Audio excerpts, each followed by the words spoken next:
स्वागत है आपका संविधान टॉक शो में। मैं हूँ प्राध्यापक विनोद बागड़े और हमारे साथ है भारतीय संविधान के अभ्यासक और धम्मघोष के मुख्य संपादक आदरणीय देवीदास घोडेस्वार जी, जिन्होंने अपने कारकिर्द में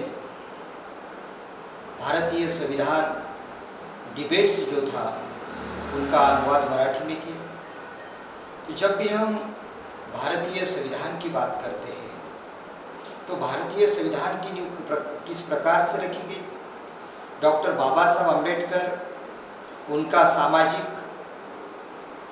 जीवन में किस प्रकार भारतीय संविधान की नींव रखी गई और डॉक्टर बाबा साहब अम्बेडकर ने भारतीय संविधान जो है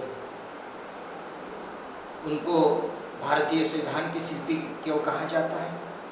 और महत्वपूर्ण बात है कि तथागत भगवान गौतम बुद्ध को पहले लोकतंत्र के जनक कहते हैं।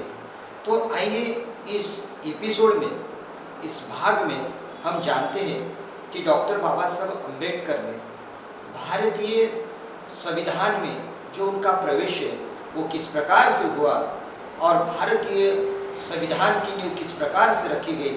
तो आइए जानते हैं इस प्रोग्राम में, भारतीय संविधान टॉक शो में। जय भीम सर हमारे साथ हैं, वरिष्ठ संपादक धम्मघोष के आदरणीय देवीदास घोडेस्वार सर।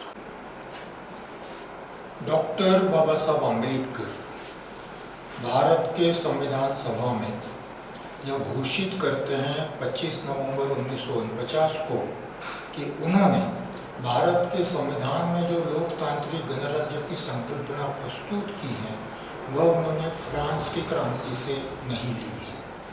उन्होंने यह संकल्पना बुद्धकालीन बुद्ध के संघ से ली है। इसलिए हम तथागत गौतम बुद्ध को लोकतांत्रिक गणराज्य का आद्य प्रवर्तक मानते हैं।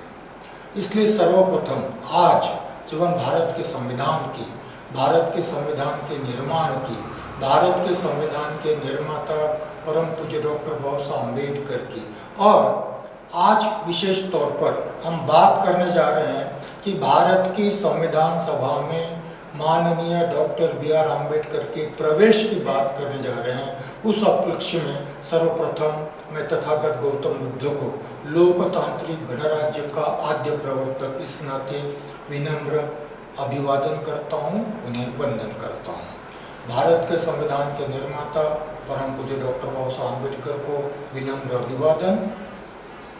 वॉइस ऑफ बोधिसत्व टीवी, बराबर है, voice of Bodhisattva TV channel के सारे ही दर्शकों को और उनके माध्यम से भारत का संविधान जिन्हें भारत के सार्वभौम लोग कहता है उन लोगों को मैं विनम्र अभिवादन करता हूँ, सप्रेम जय भीम करता हूँ, साधुवाद देता हूँ और मंगल कामना प्रेषित करता हूँ। आज हम बात करने जा रहे हैं संविधान के निर्माण की प्रक्रिया में संविधान सभा की जो अस्तित्व में आई है, उस संविधान सभा में डॉक्टर बी.आर. अम्बेडकर का प्रवेश। इतिहास में, दुनिया में डॉक्टर बाबा साहब अम्बेडकर को भारत के संविधान का निर्माता माना जाता है और यह बात वास्तव में सही है। परंतु कितने लोगों को यह जानकारी है कि संविधान सभा में प्रवेश के लिए डॉक्टर बाबा साहब अम्बेडकर को कितने परिश्रम करने पड़े। डॉक्टर बाबा साहब अम्बेडकर का सोशो इकोनॉमिक पॉलिटिकल लाइफ ऐसे माना जाता है कि 1919 से शुरू हुआ है, 1919 से शुरू हुआ है। डॉक्टर बाबा साहब अम्बेडकर ने सर्वप्रथम 1919 में साउथ बरो समिति के समक्ष एक निवेदन दिया। साउथ बरो समिति क्या है? इंग्लैंड जब भारत पर राज्य कर रहा था तब इंग्लैंड ने धीरे धीरे भारत में औपनिवेशिक स्वराज की प्रक्रिया आरंभ की थी। औपनिवेशिक स्वराज की प्रक्रिया का अर्थ यह होता है कि सत्ता तो ब्रिटेन की रहेगी, परंतु शासकीय प्रशासकीय व्यवस्था में भारत के लोगों की भागीदारी बढ़े, जिसके चलते स्वतंत्रता की मांग की उनकी तीव्रता कम हो, इसलिए कुछ व्यवस्थाएं ब्रिटिश गवर्नमेंट ने, ब्रिटिश पार्लियामेंट ने की थी। हर साल, हर 10 साल बाद इस व्यवस्था में परिवर्तन होता था, कुछ नए कानून बनाए जाते थे और भारत के लोगों को शासन प्रशासन में अधिक अवसर मिले, इसके लिए कुछ व्यवस्थाएं की जाती थी। सर्वप्रथम 1891 में कानून बना, भारत के लोगों को, कुछ लोगों को वोट का अधिकार प्राप्त हुआ और सार्वजनिक जीवन में शासन प्रशासन में सहभागिता का अवसर प्राप्त हुआ। उसके बाद में 1909 में एक नया कानून आया और अधिक सहभागिता के अवसर प्राप्त हुए। उसके बाद 1919 आया।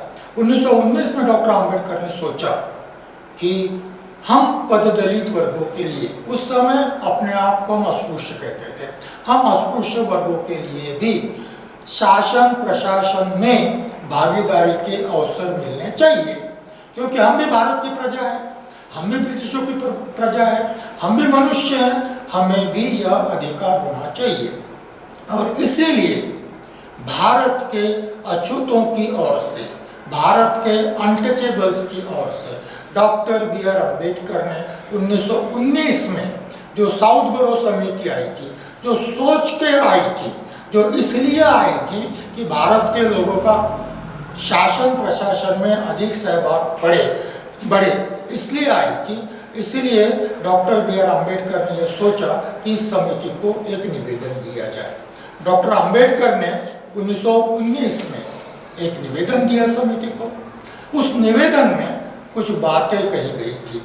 पहली बात तो यह कही गई थी कि हम अछूत हैं, हम अनटचेबल हैं, हिंदू धर्म को हम मानते हैं, परंतु फिर भी हम हिंदू धर्म का हिस्सा नहीं है। सर्वप्रथम उन्होंने कहा हम हिंदू धर्म का हिस्सा नहीं है, हमारा स्वतंत्र अस्तित्व मान्य किया जाए, हमें अल्पसंख्यक माना जाए और अल्पसंख्यकों को जो संवैधानिक गारंटीज दी जाती हैं, आरक्षण और संरक्षण दिए जाते हैं, वो हमको दिए जाए। उन्होंने कुछ मांगे रखी समिति के सामने।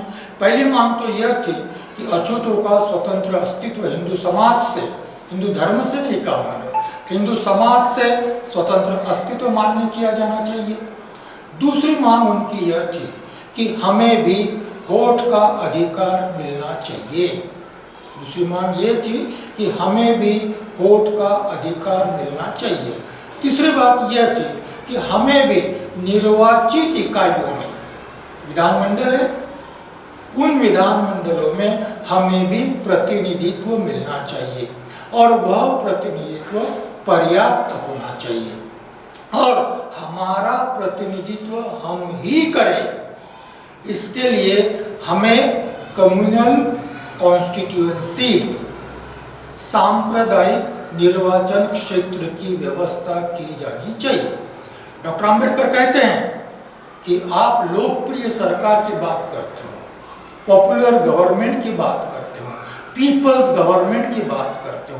पीपल्स गवर्नमेंट का अर्थ यह नहीं होता कि आपने लोगों के कल्याण की बात करनी चाहिए। पीपल्स गवर्नमेंट का अर्थ यह भी होता है कि लोगों ने अपने कल्याण के, अपने विकास के निर्णय में खुद की भागीदारी होनी चाहिए। हम यदि आपकी प्रजा हैं तो हमें भी हमारे अपने विकास में सहभागी होने का अवसर मिलना नितांत आवश्यक है। इसलिए हम केवल मत के अधिकार की बात नहीं करते, हम बात करते हैं मत के अधिकार के साथ साथ विधान निर्माता बनने की भी बात करते हैं। हमको दोनों बातें चाहिए, मत का अधिकार चाहिए और विधान निर्माण करने का अधिकार भी चाहिए। केवल मताधिकार प्राप्त होने से जिसको बहुमत प्राप्त होगा वह निर्वाचित होकर आएगा और हम पर राज करेगा। हम शासित प्रजा नहीं बनना चाहते, हम विधान निर्माता भी बनना चाहते हैं और इसीलिए हमें अपना प्रतिनिधि चुनने का अधिकार होना चाहिए। और इसके लिए दो बातें जरूरी है, हमें वोट का अधिकार चाहिए और साथ ही हमारा प्रतिनिधित्व हमें चुनने के लिए हमें सांप्रदायिक मतदान निर्वाचन क्षेत्र की व्यवस्था की जानी चाहिए। उस समय एक संगठन था जिसका नाम था डिप्रेस क्लासेस कमीशन, इसको सवर्ण हिंदू चलाते थे। विठल रामजी शिंदे और जस्टिस चंदावरकर करके नाम के दो महानुभाव इस इस संगठन के कर्ता धर्ता थे, प्रमुख थे। इनकी मान्यता ये थी कि इनको अलग से वोटिंग राइट की जरूरत नहीं है अछूतों को। इनकी यह भी मान्यता थी कि इनको प्रतिनिधित्व चुनकर प्रतिनिधित्व, निर्वाचित प्रतिनिधित्व की कोई जरूरत नहीं है। इनको प्रतिनिधित्व यदि देना ही है तो मनोनीत प्रतिनिधित्व देंगे, कोऑप्टेड रिप्रेजेंटेटिव। और ये कोऑप्शन कौन करेगा? तो कोऑप्शन सवर्ण हिंदू करेंगे। विधानमंडल में बैठे हुए कौन है? सवर्ण हिंदू हैं, वो लोग करेंगे। डॉक्टर अंबेडकर ने कहा कि धन्यवाद, आप हमें नॉमिनेटेड रिप्रेजेंटेशन दे रहे हैं, उसके लिए हम आपके आभारी हैं, परंतु इससे हमारी मुक्ति संभव नहीं है। आप किसको चुनेंगे, किसको नॉमिनेट करेंगे? जो आपकी बात सुनेगा, जो आपके हाँ में हाँ मिलाएगा। हमें ऐसा प्रतिनिधित्व नहीं चाहिए, हमें अपनी बात कहने वाला प्रतिनिधित्व चाहिए। इसलिए सर्वप्रथम डॉक्टर अंबेडकर ने विठल राम जी शिंदे, जस्टिस चंदावरकर और उनका जो ऑर्गेनाइजेशन था डिप्रेस्ड क्लासेस मिशन, इसका विरोध किया और समिति के सामने, साउथ बोरो समिति के सामने निश्चित रूप में अपनी मांगे रखी। एक, हमें वोट का अधिकार चाहिए। दो, हमें प्रतिनिधित्व का अधिकार चाहिए। तीन, हमें पर्याप्त प्रतिनिधि चाहिए। हमारा प्रतिनिधि हमें ही चुनना है, इसके लिए हमें सांप्रदायिक निर्वाचन क्षेत्र चाहिए। अच्छा, और फिर साथ में उन्होंने कहा कि हम लोग शिक्षा से वंचित हैं, हमारी शिक्षा के लिए अलग से बजट का प्रावधान किया जाए। एक मांग और भी थी, हमें शासकीय सेवाओं में नियुक्ति में प्रवेश नहीं है, यदि हम उसके लिए क्वालिफाइड है तो हमें प्रवेश की व्यवस्था भी करनी चाहिए।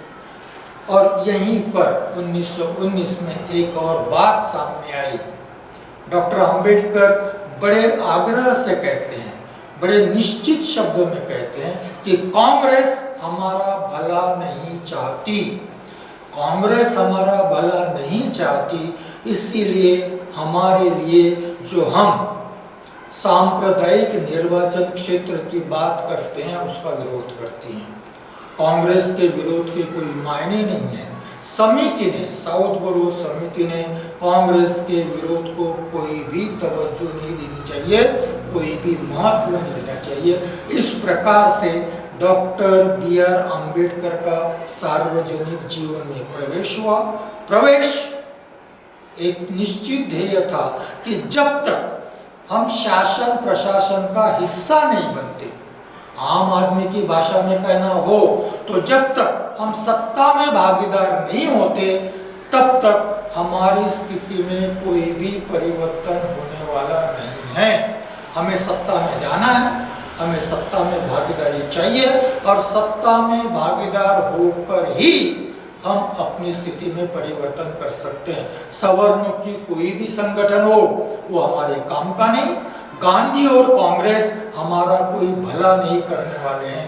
तो इस प्रकार से साउथ बोरो समिति को निवेदन डॉक्टर अंबेडकर ने दिया। यह पहला कदम था, यह पहला कदम था सार्वजनिक जीवन में। यह पहला कदम था जब उन्होंने यह घोषणा की कि हमारे लोगों की सत्ता में भागीदारी आवश्यक है।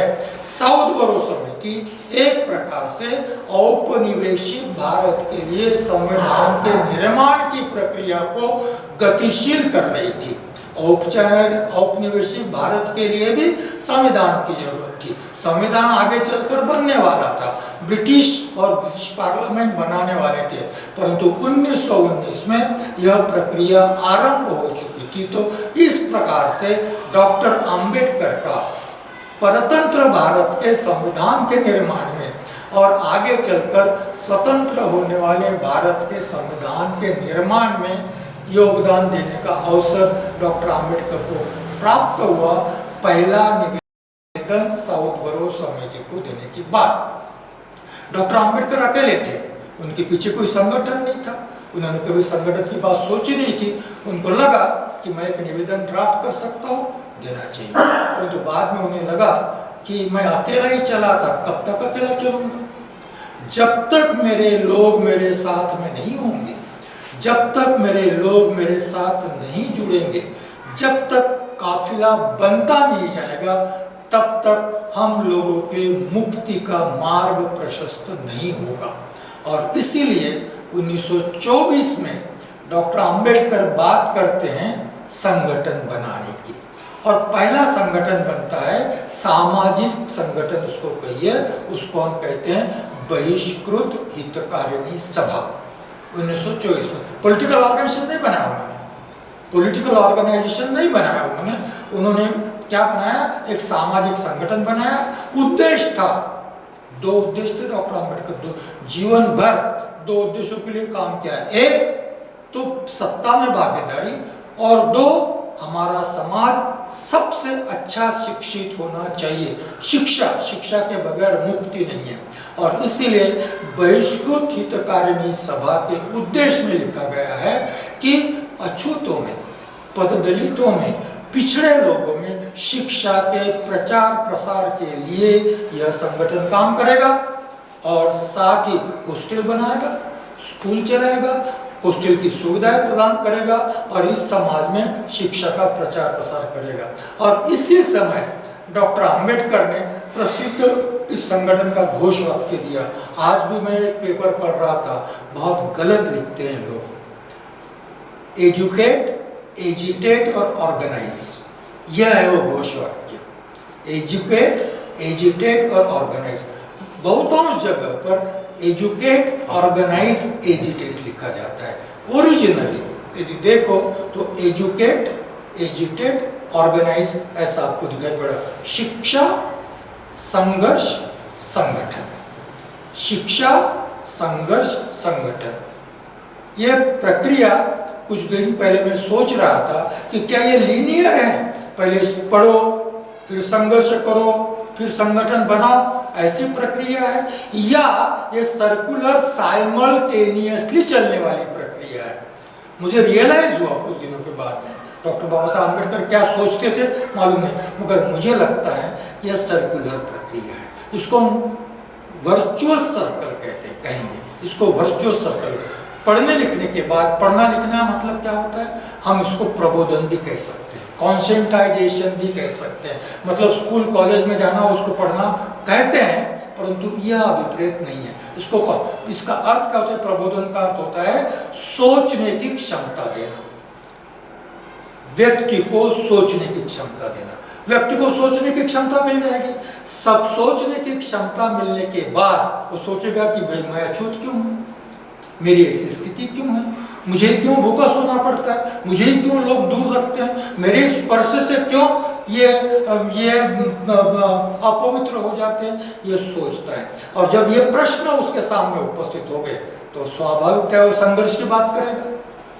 तो शिक्षा विचारों को प्रेरित करती है, विचार प्रश्न उपस्थित करती हैं, प्रश्न संघर्ष को प्रेरित करते हैं, और अकेला आदमी संघर्ष नहीं कर सकता। इसीलिए जिसके प्रश्न समान है, जो एक ही विपदा से पीड़ित है, वो लोग संगठित होकर अपनी समस्या के समाधान के प्रयास करते हैं। और इसीलिए पहले एजुकेशन, बाद में संघर्ष व्यक्ति का, और बाद में एक व्यक्ति नहीं कर सकता, इसलिए संगठन बनता है, और शिक्षा आगे बढ़ती है, और शिक्षा आगे बढ़ती है, और संघर्ष को बल मिलता है, और संघर्ष बढ़ता है, और ऑर्गेनाइजेशंस सुदृढ़ होते जाती हैं। तो इसलिए डॉक्टर अंबेडकर ने ये मंत्र दिया, ये हमारे लिए मंत्र है, आज भी उतना ही काल सुसंगत है जितना कल था। बहुत बार लोग कहते हैं हम एजुकेट हुए, मगर हमने कभी संघर्ष नहीं किया या संगठित भी नहीं हुए। एजुकेशन का मतलब स्कूल कॉलेज में पढ़ लिख कर डिग्रियां प्राप्त करना और नौकरी करना नहीं होता। एजुकेशन मीन्स यदि कॉन्सेंट्राइजेशन है, एजुकेशन मीन्स यदि चेतना जागरण है, एजुकेशन मीन्स यदि अवेयरनेस है, तो अवेयरनेस लीड्स टू एक्शन। जो एजुकेशन एक्शन में परिवर्तित नहीं होता वो एजुकेशन नहीं है, वो नॉलेज है, इंफॉर्मेशन है, anything but not the education at all. उसको हम एजुकेशन नहीं कहेंगे जो एक्शन में परिवर्तित नहीं होता। उसके बाद में संगठन बना, बाबा साहब का काम शुरू हुआ,